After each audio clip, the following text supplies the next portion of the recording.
Hey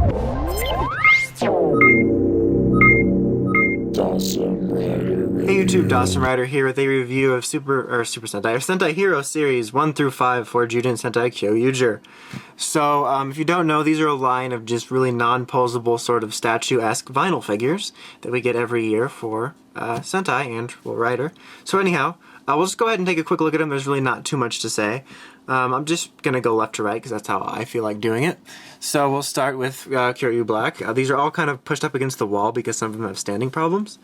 So yeah, as you can see, they have pretty solid details. Not like the absolute best details, but overall pretty solid details. The helmet looks very nice on him. I think they did a good job on the helmets. You got really nice paint here on the chest, I think. You got the yellow and the black accent off each other nicely. Got his little individual symbol. His like shoulder pad here, it makes this cool dinosaur face, I guess. I'm not sure if it's specifically supposed to be. Anyway, I'm just rambling. What is nice on the side here is, if you see in the show, they have like sort of this different material for their arms. This kind of got this scaled look, and they actually represent that quite nicely in this.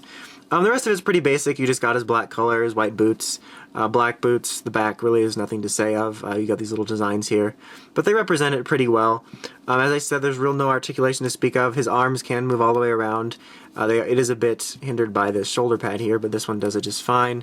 The waist does move. The heads do not move at all. The legs do not move at all, obviously. So that is all it does. It does not come with any weapons or anything like that. That's basically all you're going to get for it. What is annoying, these used to actually come in really neat collector's type boxes. Not really collector's boxes, but they were cool boxes. Now they just come on their own with a little tag, and that's really annoying. And ever since they started doing that, I have problems with one standing.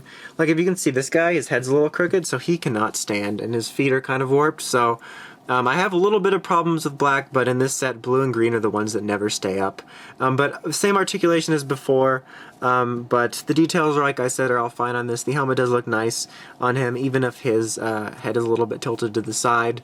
Nice chest details like before. You got the nice scaling on his arms. Other than that, it's all pretty much the same. Their belts are really basic, all silver. You don't even have like a little etch for the symbol. But yeah, so that's pretty much it. Like I said, blue's one of the problem ones. He's tilted to the side. Kyoryu Red is doing just fine. He looks really cool, actually. I don't know, he just looks like he stands out amongst the set. As I said before, the helmet details are all done pretty nicely. I think they always get the proportions on these quite nicely done, and when they stand there, they actually look kind of like in-suit little statues, which is what I like the most about them. Plus having representations of the Rangers early before they come out with any type of figures or figure arts.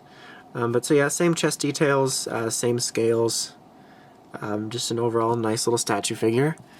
And then here we have my favorite, pink Triceratops. I mean, seriously, how cool is a pink Triceratops? I just absolutely love that. She's very, very bright. The helmet details are just fine on her yet again. They do a decent job on it. A very bright, almost hot pink color we got going on to her. Awesome pink Triceratops there on her boob. But the same design. You've got your scales here. Nothing much to speak of. She's got a skirt instead of no skirt. I don't know where I was going with that. But yeah, very cool. I absolutely love her design and just her motif in general. But same articulation, obviously. You got this and the arms. I only went over her because she's a slightly different little mold because she's a girl. And then the other problem child, Kyoryu Green. And I have to say, I wasn't really a complainer about this, but I did notice that his helmet looks similar to Red's, like in all the promotional pictures.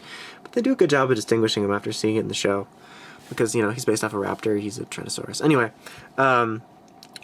once again, here's the head sculpt. Fairly nicely done. Chest details, once again, nicely done. You got your scales. I know these are all very boring, I just keep going over the same things, but this is just to give you an overall look of the figures. But yeah, and that's really about it. There's really not much to these. Like I said, I do like these. I collect all of them. I like the way they look, just kind of standing there like sort of a statuesque team. I think that they're really nice figures. If you're looking for something really cheap to represent them, I can definitely recommend them. I think they look nice on the shelf. They're all painted fairly decently. And they're very cheap. They're really cheap to get. So if you are looking for something cheap to represent the Kyoryugers, I can recommend you getting these. If you are more in the market for articulated figures, just wait for the figure arts eventually, or any other type of representation. But for now, this is a nice, cheap alternative, and I do enjoy this line. So anyhow, that about covers it. Until next time, make sure you check out the crazy podcast at Riders, Ranges, and Rambles. Until next time, this is the Awesome Rider, signing out.